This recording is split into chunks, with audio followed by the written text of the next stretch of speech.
Bonjour à tous. Je voudrais partager avec vous quelques versets ce matin dans Ecclésiaste, à partir du chapitre 8, la fin du verset 12. Ecclésiaste chapitre 8, à partir de la fin du verset 12. Et c'est vrai que je pense que si vous avez, prenez le temps de lire vraiment, de méditer ce livre d'Ecclésiaste, qui nous ramène à certaines réalités de notre vie. Et il dit ceci: un pécheur peut faire du mal 100 fois et vivre très longtemps. Je le sais, on dit ceux qui respectent Dieu seront heureux parce qu'ils reconnaissent son autorité. Ceux qui agissent mal seront malheureux et ils passeront aussi vite que l'ombre. Ils mourront jeunes parce qu'ils n'ont pas reconnu l'autorité de Dieu. Pourtant, voici encore une situation sur la terre qui n'a pas de sens. Certains agissent bien et ils sont traités comme ceux qui agissent mal. D'autres agissent mal et ils sont traités comme ceux qui agissent bien. Je le dis encore, cela non plus n'a pas de sens. Moi, je chante la louange de la joie. En effet, pour les humains, le seul bonheur sous le soleil, c'est de manger, de boire, de profiter de la vie. Voilà ce qui doit accompagner leur travail pendant les jours que Dieu leur donne à vivre sous le soleil. J'ai fait des efforts pour comprendre comment on pouvait être un sage. J'ai regardé attentivement les occupations des humains sur la terre. Et j'ai vu ceci.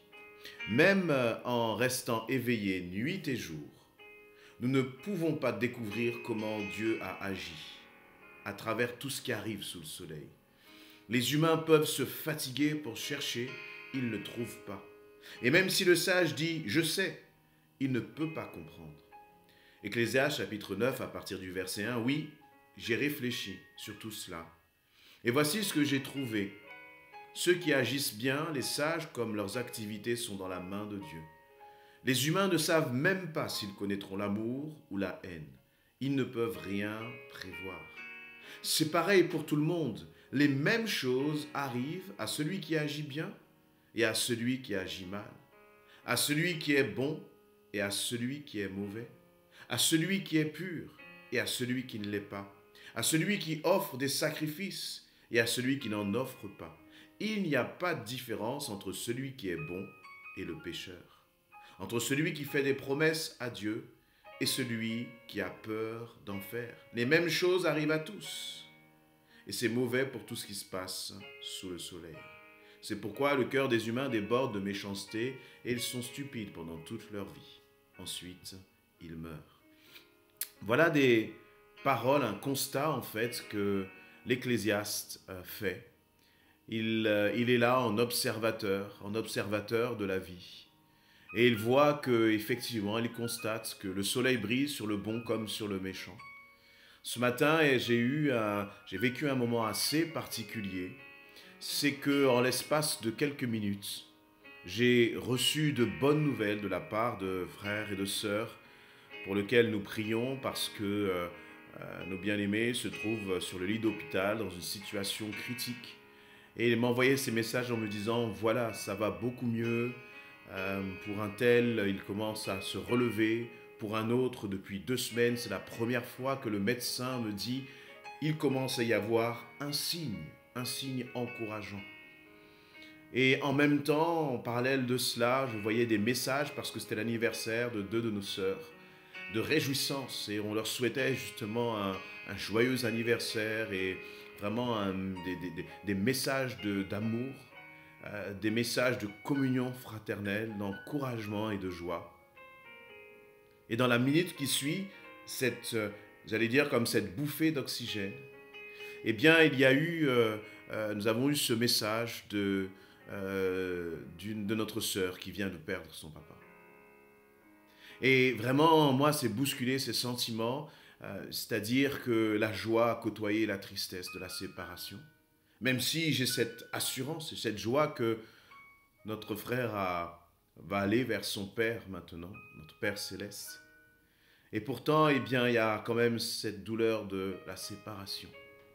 Et vous voyez, la mort côtoie la vie, la joie côtoie la tristesse, la maladie côtoie la guérison. Et l'Ecclésiaste va dire, nous ne comprenons pas toujours pourquoi. Et que si au final on s'attache aux choses d'ici-bas, eh bien tout cela est éphémère, tout cela va passer.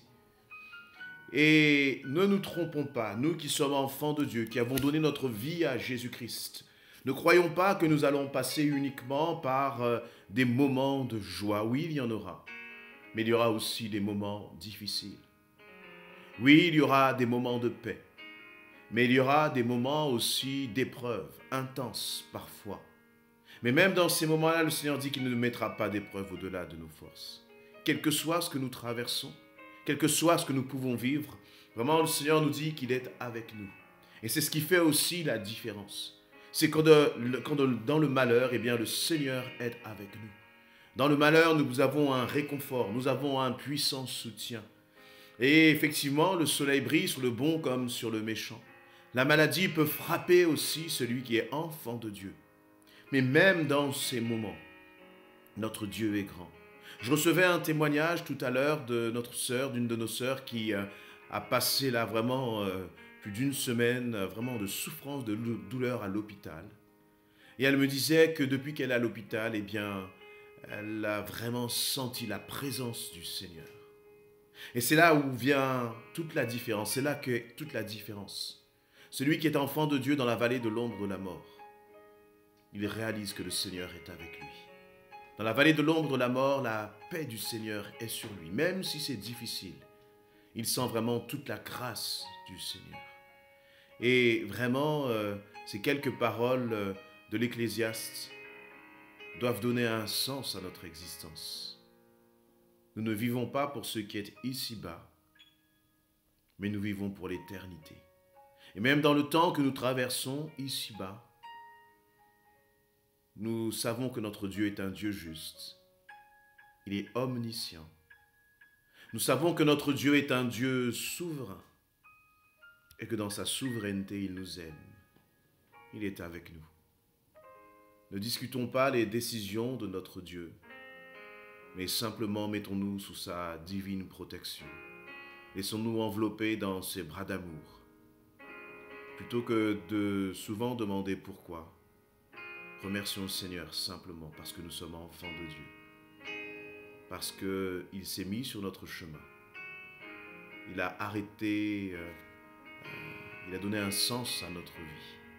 Nous qui courions sans direction, après des choses qui étaient futiles, le Seigneur a donné un sens à notre vie. Soyez bénis, bien-aimés, et fortifiés dans le nom de Jésus-Christ.